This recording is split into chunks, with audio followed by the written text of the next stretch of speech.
Assalamualaikum warahmatullahi wabarakatuh. Kembali di channel Adnan Rivaldo, dan pada video kali ini kita akan belajar mengenai klasifikasi makhluk hidup. Simak dengan baik animasi berikut ini. Pada kesempatan kali ini kita akan belajar tentang klasifikasi makhluk hidup. Dalam pengklasifikasian makhluk hidup diperlukan beberapa ciri-ciri untuk menyatakan bahwa makhluk tersebut hidup. Ciri yang pertama ialah bernapas. Hewan dan manusia membutuhkan oksigen untuk bernapas. Sirkulasinya ialah manusia atau hewan menghirup O2 dan mengeluarkan CO2.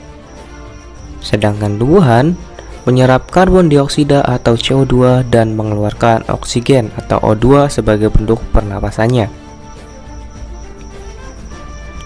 Yang kedua ialah membutuhkan nutrisi. Perhatikan gambar kacang tanah berikut. Terbentuknya biji kacang tanah dikarenakan oleh proses fotosintesis. Fotosintesis merupakan proses pengolahan makanan pada tumbuhan. Tumbuhan melakukan proses fotosintesis karena tumbuhan memerlukan nutrisi untuk mempertahankan kehidupannya. Nutrisi tersebut berasal dari air dan unsur hara di dalam tanah. Manusia dan hewan juga memerlukan nutrisi yang didapatkan dari tumbuhan atau jenis hewan lainnya. Yang ketiga ialah bergerak. Menulis, mengangkat benda, berlari merupakan ciri hidup, yaitu bergerak. Manusia dan hewan bergerak secara aktif, yang artinya dapat berpindah kedudukannya dari suatu tempat ke tempat lainnya. Sedangkan tumbuhan bergerak secara pasif karena tidak dapat berpindah kedudukannya. Gerak pada tumbuhan dapat dilihat pada mengatupnya putri malu. Tumbuhan tumbuh mengikuti arah cahaya, sedangkan akar tumbuh ke dalam tanah dan lain sebagainya. Yang keempat yaitu tumbuh dan berkembang. Perhatikan biji jagung ini. Setelah beberapa bulan, biji jagung ini akan tumbuh menjadi tanaman jagung yang memiliki akar, batang, dan daun yang lebat. Hal ini dikarenakan adanya proses tumbuh dan berkembang yang dialami tanaman jagung tersebut. Adapun pengertian tumbuh di sini ialah suatu proses pertambahan ukuran yang dapat diamati dari bertambahnya panjang, lebar, tinggi, dan massa suatu makhluk hidup. Sedangkan berkembang yaitu proses menuju kedewasaan. Yang kelima yaitu berkembang biak. Tujuan makhluk hidup melakukan perkembangbiakan yaitu agar memperoleh keturunan yang dapat mempertahankan jenisnya supaya tidak punah. Adapun cara berkembang biak pada hewan dilakukan melalui cara bertelur, beranak, dan secara aseksual. Sedangkan perkembangbiakan pada tumbuhan dapat melalui spora, biji, atau secara aseksual dengan berbagai cara. Keenam, yaitu peka terhadap rangsang. Ketika seseorang menyorotkan senter yang menyala ke bagian mata Anda, maka secara refleks Anda akan menggunakan sesuatu untuk menutupi mata kalian. Cahaya dari senter itu dinamakan rangsangan. Sedangkan gerakan menghindari cahaya secara refleks dinamakan peka terhadap rangsang. Ketujuh yaitu adaptasi. Adaptasi merupakan proses penyesuaian diri makhluk hidup dengan lingkungannya. Bentuk adaptasi ada 3 macam, diantaranya adaptasi morfologi, adaptasi fisiologi, dan adaptasi tingkah laku.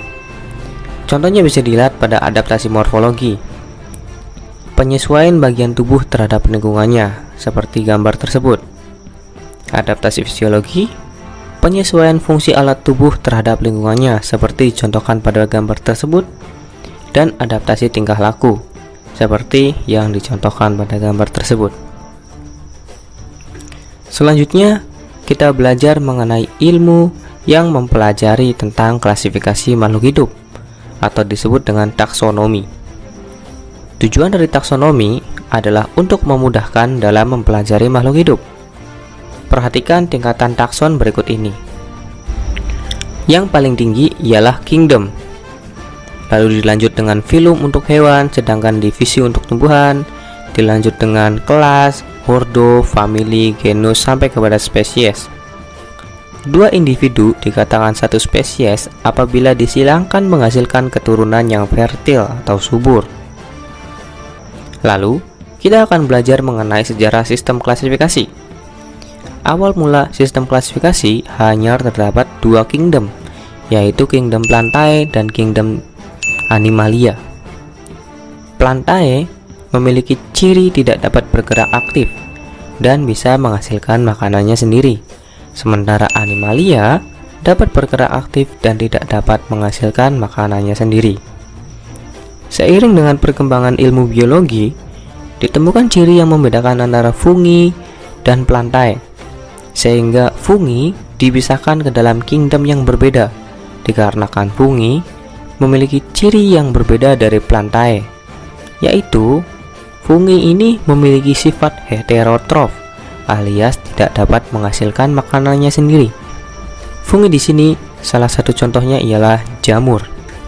Dengan berkembangnya ilmu mikrobiologi, ditemukanlah mikroskop dan lain sebagainya yang dapat memunculkan kingdom baru, yaitu kingdom Monera.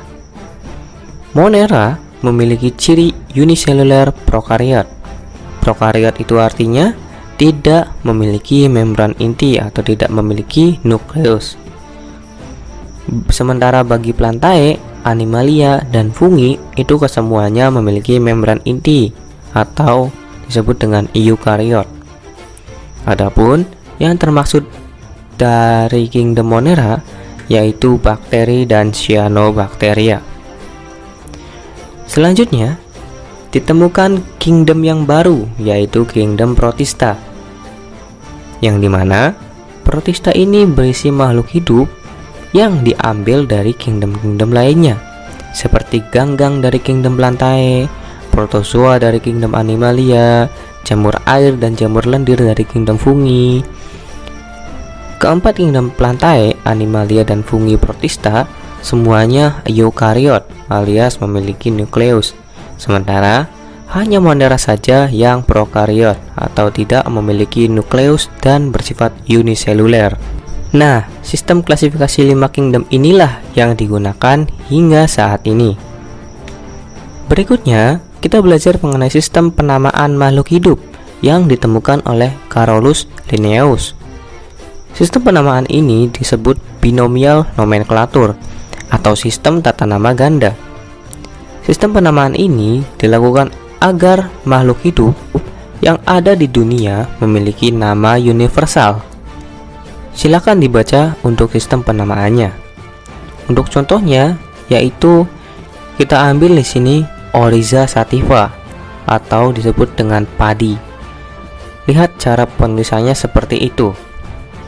Selanjutnya kita belajar mengenai mikroskop. Mikroskop ini berfungsi untuk mengamati makhluk-makhluk mikroskopis. Adapun bagian-bagiannya ialah ada lensa okuler yang dekat dengan mata ketika melakukan pengamatan, lensa objektif yang dekat dengan objek, meja objek merupakan tempat objek diletakkan, ada revolver yang berfungsi untuk mengganti perbesaran lensa objektif yang diingin digunakan, ada makrometer pengatur fokus kasar, mikrometer pengatur fokus halus, kaki mikroskop sebagai tumpuan, cermin sebagai sumber cahaya, diafragma untuk mengatur sedikit banyaknya cahaya yang dibutuhkan. Nah, itu dia penjelasan mengenai klasifikasi makhluk hidup yang telah saya jelaskan. Bila ada yang ingin tanyakan, silahkan tinggalkan jejak di kolom komentar. Saya Muhammad Isra dengan pamit undur diri. Wassalamualaikum warahmatullahi wabarakatuh.